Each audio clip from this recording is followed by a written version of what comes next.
Ready. नमस्कार मित्रांनो, मी सचिन कदम. आपल्या सचिन एक्सप्लोर या चॅनलवर आपलं पुन्हा एकदा स्वागत आहे. तर मित्रांनो, आज आपण चाललो आहोत सांगशी किल्ल्याला.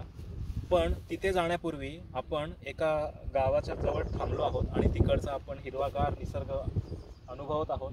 त्या निसर्गाची मजा घेत आहोत. आणि जर आपण तिथे पाहिले तर आम्ही जिथे आता उभे आहोत तिथून आपल्याला तिथे बघितलं तर आपल्याला कर्नाळा किल्ला दिसतोय. तो कर्नाळा किल्ल्याचा सुळका. आणि या ठिकाणी जर समोर पाहिला तर तो तिथून आपल्याला माणिकगड सुद्धा दिसत आहे.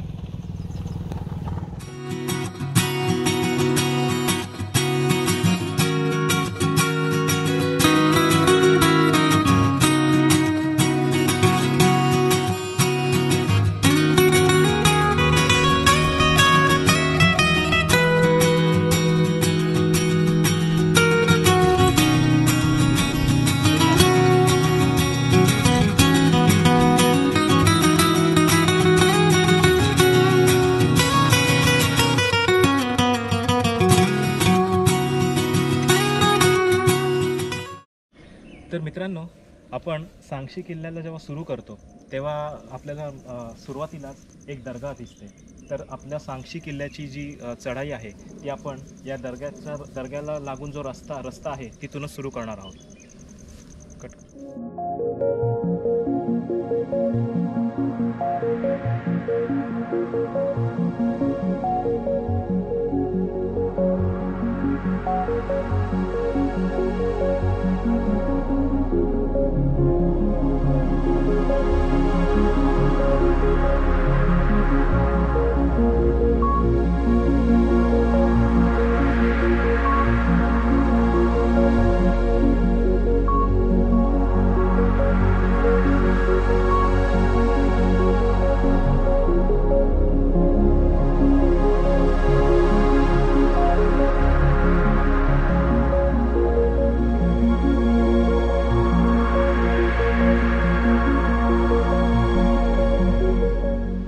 चिखल मातीचा रस्ता तुडवत आता आपण निम्मा टप्पा गडाचा पार केलाय. आज गडावर कोणीच नाहीये. बहुधा आम्ही तिघेच जण आहोत. पण आम्हाला साथ दिली आहे या श्वान महाराजांनी.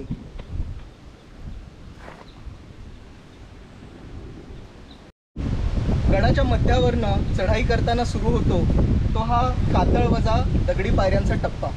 पावसाळ्यामध्ये इथून धुवाधार पाणी वाहत असतं आणि स्टेप वॉटरफॉल काय असतो याची प्रचिती आपल्याला इथे येते. या टप्प्यापासून सुरू होतात ते सांगशी किल्ल्याच्या मूळ पायऱ्या.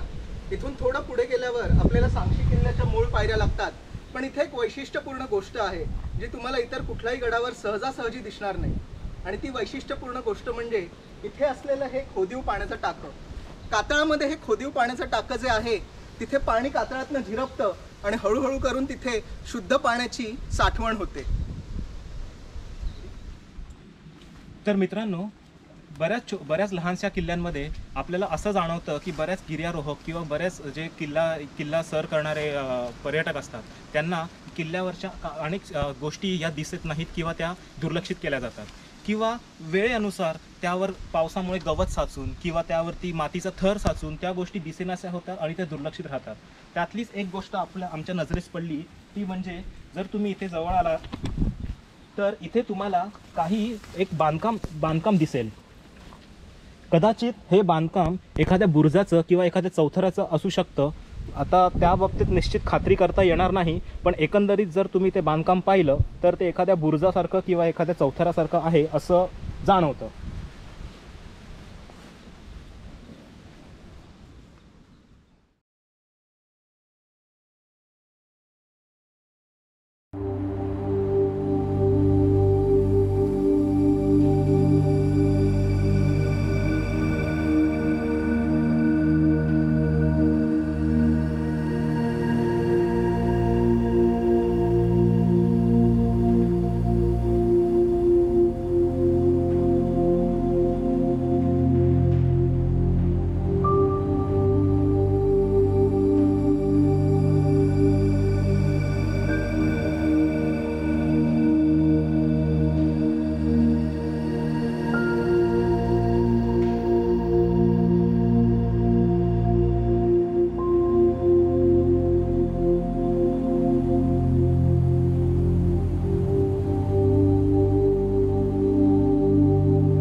तर मित्रांनो, तुम्ही इथे पाहाल तर इथे तुम्हाला अनेक पाण्याची टाकी दिसतील.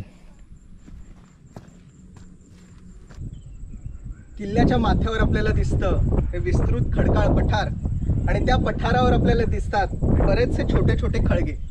बऱ्याच लोकांना प्रश्न पडतो की हे छोटे छोटे खळगे नेमके आहेत तरी कशासाठी.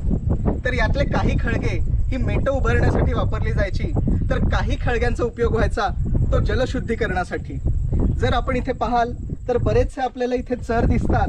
या चरातनं पाणी वाहत जायचं, ते सरळ टाक्यांमध्ये जायचं आणि या खळग्यांमध्ये सगळी माती आणि सगळा गाळ साचायचा आणि शुद्ध पाणी या चरांमार्फत टाक्यांमध्ये साठवलं जायचं. पूर्वजांच्या काळापासून हजारो वर्षापासून ही जलशुद्धीकरणाची जी प्रणाली होती त्या प्रणालीमुळेच बऱ्याच गडकोटांना आजही स्वच्छ पाण्याचा पुरवठा होतोय. माझ्या उजव्या हाताला तुम्ही बघू शकता कर्नाळा किल्ला आणि डाव्या हाताला बघू शकता तुम्ही माणिकगड. या दोन्ही किल्ल्यांच्या खोऱ्यामध्ये आहे हा सांगशीचा किल्ला. सांगशी किल्ल्याच्या इथूनच आपण मागे बघू तर आपल्याला दिसेल ही वाकी नदी आणि पुढे आहे ते बाळगंगा धरण. हीच नदी पुढे जाऊन मिळते ती पाताळगंगा नदीला आणि पाताळगंगा नदी जाऊन मिळते ती रेवसच्या खाडीला. जर वातावरण स्वच्छ असेल आणि धुकं कमी असेल तर अगदी आपण रेवसच्या खाडीपर्यंतचा परिसर नक्कीच पाहू शकतो.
आता आपण पाहिलात तो चौथरा याचीच साक्ष देतो की कदाचित हे राजवाड्याचे अवशेष असतील किंवा इकडल्या किल्लेदाराचे राहण्याचे ठिकाण असेल. याच किल्ल्याच्या समोर जो आपल्याला कर्नाळा दिसतो, जो आत्ता धुक्यात हरवला आहे, त्याचं आणि सांगशी या किल्ल्याचं एक वेगळंच नातं आहे. काही लोककथांनुसार सांगशी या किल्ल्यावर राज्य होते ते सांक राजाचे. सांक राजा हा शूरवीर होताच, परंतु कर्नाळ्याच्या लढाईमध्ये सांक राजा धारातीर्थी पडला. त्यावेळी सांकराजाची मुलगी जागमाता हिचं वास्तव्य या किल्ल्यावर होतं. वडील धारातीर्थी पडल्यात हे कळल्यावर जागमाताने याच किल्ल्याच्या कड्यावरनं उडी टाकून आत्महत्या केली असे काही गावकरी म्हणतात. लोककथेव्यतिरिक्त या किल्ल्याचा ज्ञात इतिहास असा की या किल्ल्यावर गुजरातच्या सुलतानाचे राज्य होते. अहमदनगरच्या निजामने गुजरातच्या सुलतानावर हमला करून हा किल्ला आपल्या ताब्यात घेतला. पुढे गुजरातच्या सुलतानाने पोर्तुगीजांच्या मदतीने या किल्ल्यावर परत अधिपत्य गाजवले. पोर्तुगीजांवर पुन्हा निजामाने हमला केला. निजाम वारंवार हमला करेल आणि आपल्या हातून ही सत्ता, ही जागा, हा किल्ला जातो की काय या भीतीने पोर्तुगीजांनी शेवटी अहमदनगरच्या निजामाकडून सांगशी हा किल्ला आणि कर्नाळा किल्ला हे दोन्ही किल्ले विकत घेतले. तेव्हापासून हा किल्ला पोर्तुगीजांच्या अधिपत्याखाली होता. थांब जरा.